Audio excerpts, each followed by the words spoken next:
Welcome back, everybody, to the KC Sports Report. I'm your host, Michael Darcy, and today I have the pleasure to be joined by my guy, Caleb James, the lead film analyst over at Arrowhead Pride. And in this video, we're going to discuss what is wrong with the Kansas City Chiefs.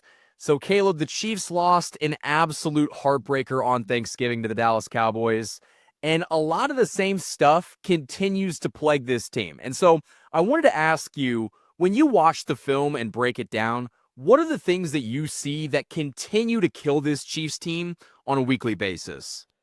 I think the number one consistent thing for me when it comes to the defensive side of the ball is the lack of ability to create pressure with only four rushers. And even at this point, they're blitzing so much to where teams are expecting it to where the blitzes aren't even really putting pressure on. And that kind of put them in a really bad spot this week because they weren't able to create pressure on Dak Prescott. He carved them alive, but CeeDee Lamb and George Pickens were an awful matchup for the secondary. That's why they're one of the best receiver duos in the league, but the Chiefs just struggled to cover them for most of the game. But a lot of it was because outside of that first interception that Dak threw, when the blitz did get home, it was mainly because the pressure was just not getting there. The pressure was non-existent. I think the only couple of Chiefs I saw to do anything outside of Chris Jones was I think Derek Nottie and George Karlaftis had one quarterback hit each. So not a real good situation up front right now.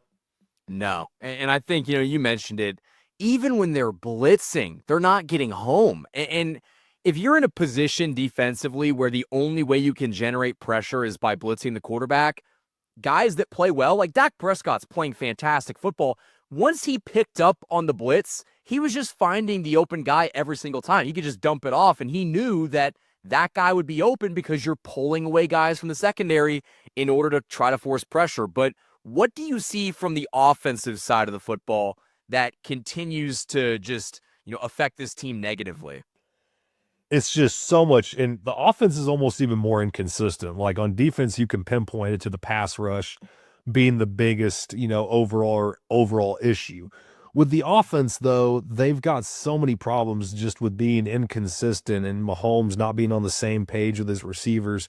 You've got guys like Rashee Rice dropping big catches. He had a great game, but he's dropped some passes. Mahomes can't really find any deep chemistry with Xavier Worthy. That was maybe this completion this week was the only time in the last few weeks we've seen anything like that. And to make matters worse, they keep having all these offensive line injuries and issues that are causing some problems to say. I did like, though, they got under center and were running the ball. I just think it might be a little too late, a little too late in the season to be trying to make that an established part of the offense. Their first two scripted drives looked unbelievable. It looked like they were back and ready to go, but once they got out of that script, stuff just wasn't happening. Both tackles go down. You got your backups in. Not a real good situation. Yeah. And you make a good point with the offensive, I guess, just miscues, and they almost seem like they're the bigger problem than the defense. But I want to ask you, because I personally believe that the Chiefs' offensive scheme has been figured out. I think that opposing teams know the Chiefs are going to try to throw the football, and they just drop 8 guys back into coverage. And if you can win with your, with a 3-man pass rush, you're going to be in a really good spot. And so, do you think the Chiefs' offense has been figured out? And if they have been, is this something that they can change this offseason? Yes, and to a degree, I think the big issue that they're having right now is that the receivers just aren't doing very well against man coverage, and most of the routes they're trying to do are being pushed way down the field to where there's not really much intermediate game. You're not really creating these looks off of the run. They've done that better job of running the ball, but at the end of the day, people know the Chiefs are going to want to come out and throw the ball around. I think that, as we start to look possibly into off-season stuff, because the season looks a little bit bleak, I think having, another receiver out there can probably help out a little bit. But you need some sort of pass catcher that can beat man coverage that is not Travis Kelce. They should have started getting ready for that at some point. And I love Rashee Rice. I think Rashee Rice is awesome at what he does and his role of being like the quick guy, get the ball out of your hands quick on a slant, let him go run screens, let him run these routes across the middle of the field where Mahomes is, you saw him dotting those passes, a week ago, or not even a week ago against the Colts But you saw that stuff. That's what Rice is good at. I just think they need a true receiver.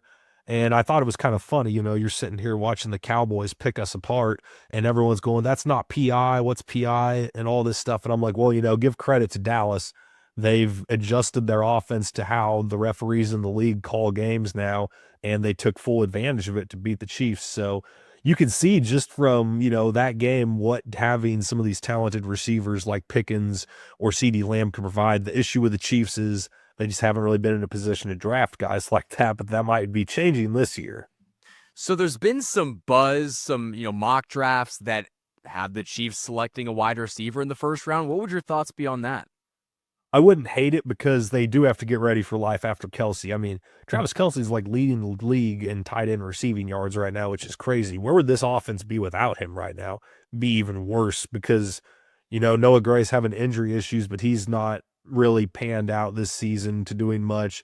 And I think, they're probably about done with Tunyon if Wiley's in there taking snaps this week. So we'll see. You're obviously never going to replace Travis Kelsey, but you're going to have to get some sort of bigger body receiver that can do stuff like that he does typically in the offense.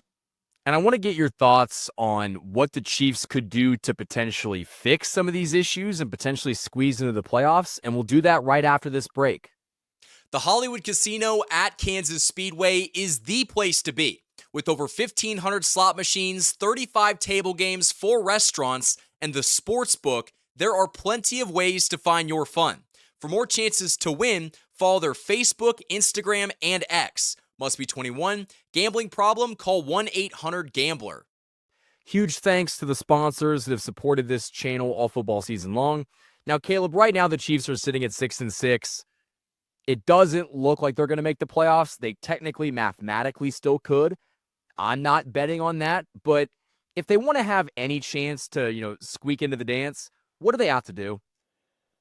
Well, from a defensive standpoint, I think it's just their bed might be made there to a degree, just because you're not just going to develop pass rushers in the middle of the season. This has been a pretty disappointing season for Karlaftis and Omenihu and those edge rushers, Mike Dana too. I don't think there's much fixing that on that end outside of just the secondary stepping up and playing a little bit better. Same with the linebackers. Offensively, though, I do still think the Chiefs' offense is in the right position. You see all these stats and, analytics like EPA and all that. That's good stuff to look at for like offensive success. The Chiefs are still right up there with the top, but I would just go out there like you have nothing to lose. I posted a long thread on Twitter Thanksgiving night after the game if you guys want to go check it out. But the whole idea of my thread for the rest of the season, the Chiefs just need to come out and go for it on every fourth down that they can.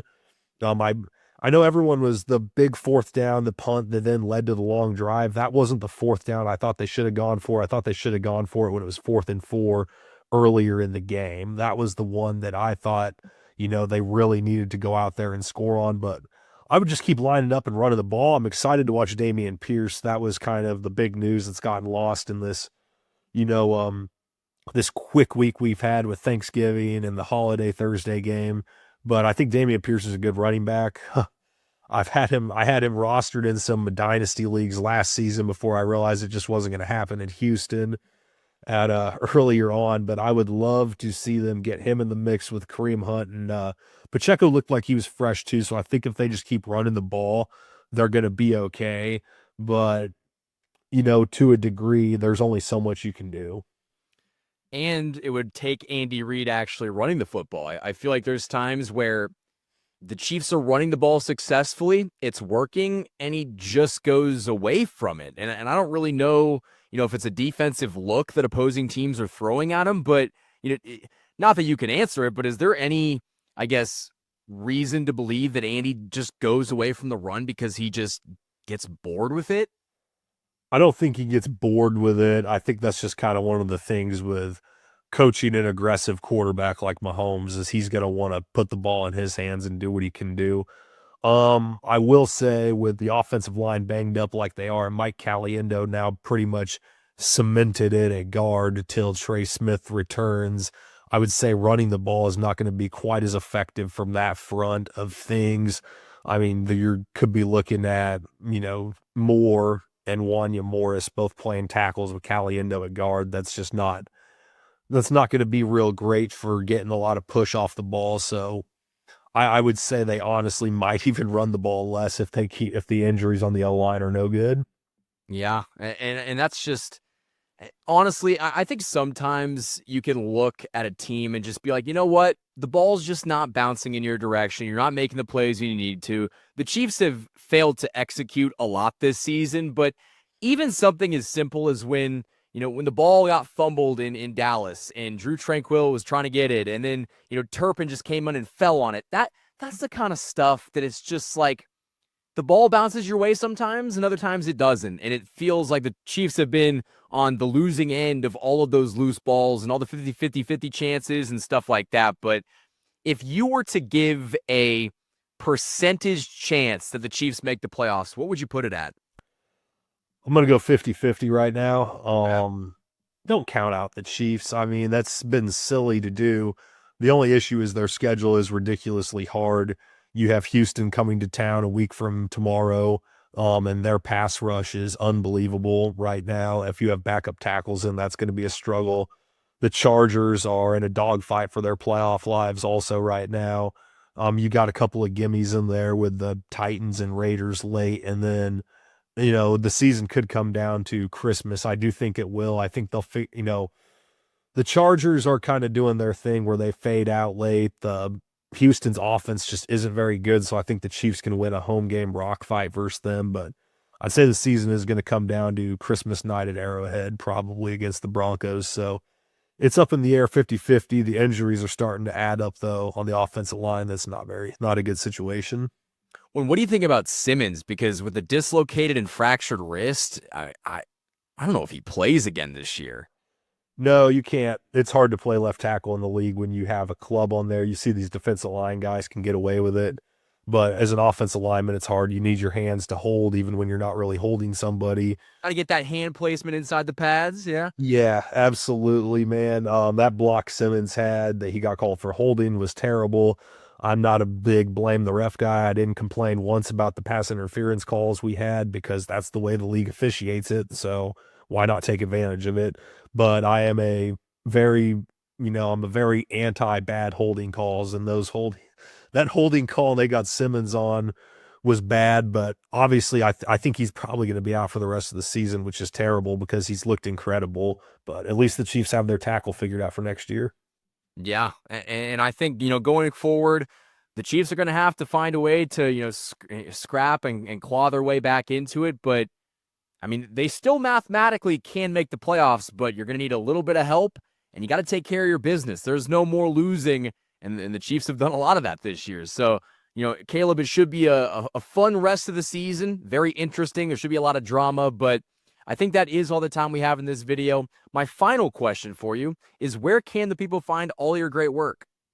You guys can find me over at the website at Arrowhead Pride.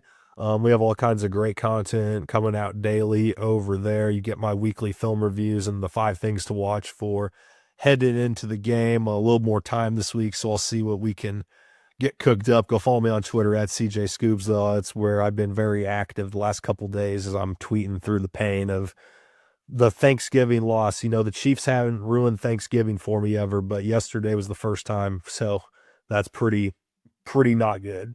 And there's still Christmas. There's still Christmas that they can ruin again, too. So, yeah. Yep. Hopefully the Chiefs don't continue to ruin our holidays. But, guys, you got to check out all of Caleb's work. It'll all be linked in the description of this video. Hit that like button. Subscribe for more Daily Chiefs content.